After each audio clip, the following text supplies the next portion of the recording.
میرے والد پرسون کمار بینرجی اور میرے استاد پدم وبھوشن پنڈت بدھ دیو داس گپتا پکے دوست تھے۔ بنگال انجینئرنگ کالج شیوپور کے دنوں ہی سے دونوں میں دودھ مصری کی سی رفاقت تھی۔ وقت کے ساتھ میرے والد کی ملاقات بدھ دیو جی کے استاد پنڈت رادھیکا موہن میترا سے ہوئی، جنہیں اہل موسیقی عقیدت سے رادھو بابو کے لقب سے پکارا کرتے ہیں۔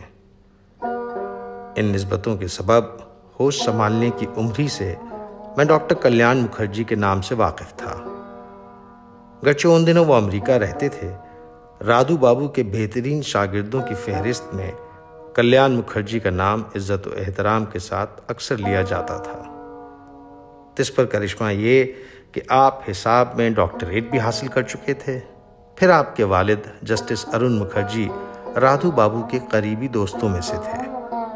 در حقیقت قربت کا یہ عالم تھا کہ پنڈت جی نے خود تشکیل کیے ایک راگ کا نام دوست کی شان میں ارون کیدار تجویز کر دیا تھا۔ 1970 کے دشک کے شروعاتی سالوں ہی میں کلیان مکھرجی ہندوستان لوٹ آئے اور ISI انڈین اسٹیٹسٹیکل انسٹیٹیوٹ نئی دلی میں پروفیسر کی نوکری کو کار روزگار کر لیا۔ پیشہ ور موسیقار کی حیثیت سے بھی یہ وقت ان کی زندگی کو ایک نیا آیام دینے کو تھا۔ 1980 کے دشک میں میرے والد کلکتے میں ارتر موسیقی سرکل کے منتظم تھے اور اس حوالے سے ہمارے گھر ہر ماہ کوئی نہ کوئی محفل موسیقی منظم ہوا کرتی تھی، جس میں گرامی موسیقار شرکت کیا کرتے۔ انہی دنوں ہماری دوستی استاد محمد دلشاد خان اور ان کی اہلیہ بیگم پروین سلطانہ سے بھی ہوئی۔ دلشاد خان صاحبی پہلی دفعہ ڈاکٹر مکھرجی کو ہمارے غریب خانے پر لے کر آئے۔ فوراً اور ہمیشہ کے لیے کلیان مکھرجی میرے لیے بابل کاکو ہو گئے۔ یکایک ان کے ساتھ ایک عمر دراز اور بے حد عزیز ربط پیدا ہو گیا، جسے آج بھی اپنے دل میں احتیاط و احترام سے سنبھال رکھا ہے۔ ان دنوں سرود کا میں نیا طالب علم تھا۔ محفلوں میں ساز پر بابل کاکو کی انگلیوں کی شائستگی، چھالے کے سحر انگیز کام اور لے کی پیچیدگیوں سے میں حیرت زدہ رہتا۔ اب بھی یاد ہے کیسے ارتر سرکل کی ایک بیٹھک میں انہوں نے راگشری کا دل فریب طلسم باندھا تھا۔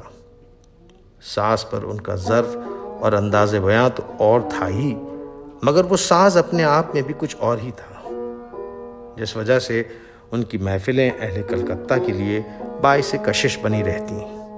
یہ دلاویز ساز دراصل شاہجہاں پور گھرانے کے اگلے وقتوں کے نگہبان استاد اعظم خاں صاحب محمد امیر خاں کا سرود تھا، جو وقت کی رہرواں پر رادھو بابو سے ہوتے ہوئے بابل کاکو کے ہاتھ پہنچا تھا، جیسے کہ گھرانے کی علامت و میراث کا ایک ٹھوس ثبوت ہو۔ غرض سرود نہ تھا، تاریخ کا ایک ٹکڑا تھا، جو دست صاحب ساز کے لگتے ہی اپنے پوشیدہ شوخی و توانائی چھوڑنے کو مجبور ہو جاتا۔ میرے سرود کے سفر میں بابل کاکو ایک مستند رہبر کی طرح رہے۔ 1989 نئی دلی میں میری پہلی پیشہ ور محفل تھی۔ حوصلہ افزائی کو پہنچے، ان کی وہ شفقت بھری موجودگی آج بھی دل بھر دیتی ہے۔ کچھ سال بعد ہی کاکو دائمی طور پر دلی سے کلکتے چلے آئے۔ مینکا سنیما کے نزدیک ان کا آشیانہ تھا۔ یہاں مجھے ان کی صحبت میں وقت گزارنے کی خوشبختی حاصل ہوئی۔ ان کے علم و ذہانت کے کئی رخ نزدیک سے محسوس کیے۔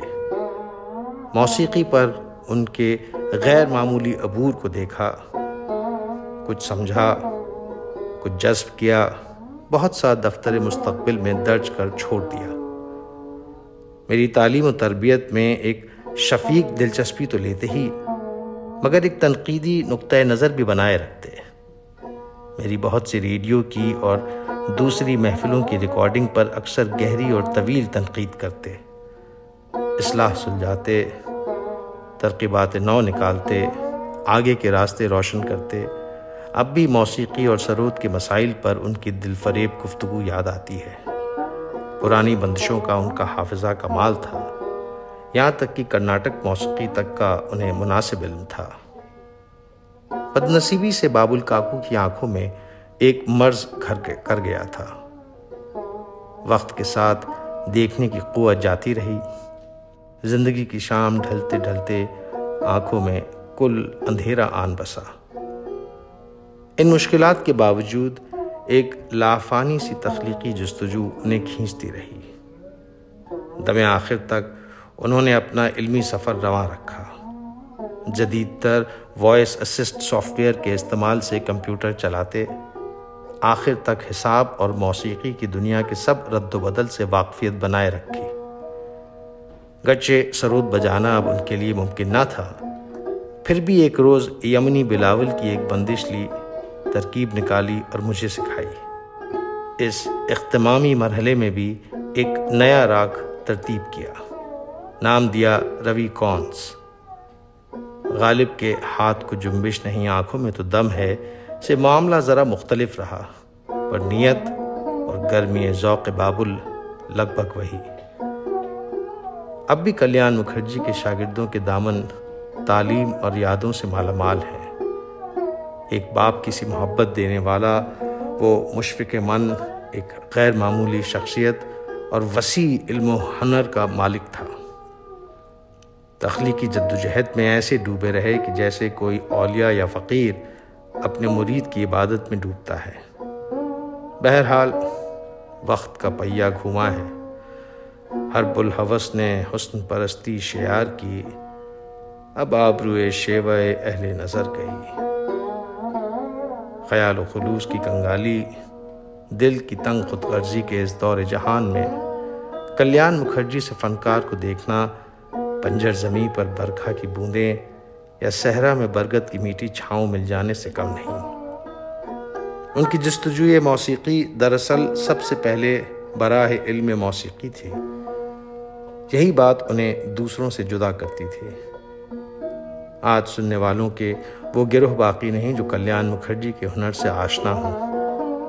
تاریخ کی دلدل کتنے ہی عالم فاضل جذب کر جاتی ہے۔ پھر بھی ان کی بہت سی ریکارڈنگ کا خزانہ ہمیں یوٹیوب کی مہربانی سے مہیا ہے۔ ان میں خاص کر ان کے آل انڈیا ریڈیو اور انڈین میوزک آرکائیوز کی محفلیں ان کے فنی شعور کی زندہ مثال ہیں۔ جو بیت گیا اسے چھوڑنا لاکھ آسان ہے، اسے تھامے رکھنا مشکل۔ پھر بھی بقول فراز، اگرچہ زور ہواؤں نے ڈال رکھا ہے، پھر بھی چراغ نے لو کو سنبھال رکھا ہے۔ ہواؤں کے بیچ ایک ایسا ہی چراغ بابل کاکو کے معروف شاگرد ماہر فن ارنب چکربرتی کلکتے میں روشن کرنے جا رہے ہیں۔ اپنے استاد کے نام سے انہوں نے ایک سالانہ جلسہ شروع کیا ہے، جس کی پہلی نشست گھنشیام داس برلا ہال میں 25-26 فروری کو طے کی گئی ہے۔ ہندوستان کے مشہور و معروف موسیقار اس میں شرکت کرنے آ رہے ہیں۔ اس پہل کے لیے اور تمام انتظامات کے لیے ارنب اور ان کے شاگرد و احباب مبارکباد کے حقدار ہیں۔ پرتیوش